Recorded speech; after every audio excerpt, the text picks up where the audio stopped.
Nitrogen is a vital nutrient for crop growth, but excess nitrogen can be problematic if it gets into waterways.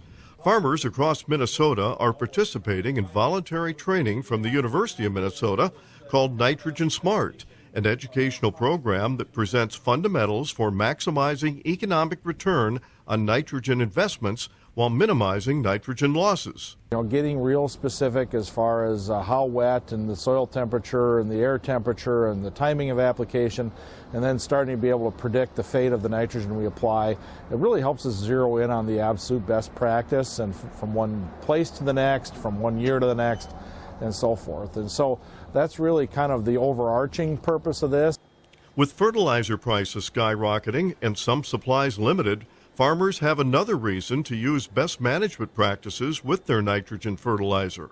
One way to limit over-application is by soil testing.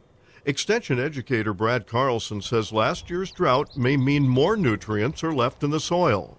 One of the things that we've been stressing this year is following the dry conditions last year is that we oftentimes will see nitrogen carryover. That's not normally something we look at, but following a drought we do see that. And so there is the opportunity to take a soil nitrogen test this year and potentially credit or reduce the amount of total nitrogen application next year.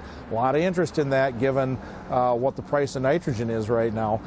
Minnesota has a nutrient reduction strategy that targets a 20% reduction of nitrates in the Mississippi River by the year 2025. Best management practices for keeping nitrogen in place is an important step because if voluntary targets aren't reached, additional steps may be taken. There are reasons to be flexible with your management and to vary your rate and your application practice and so forth.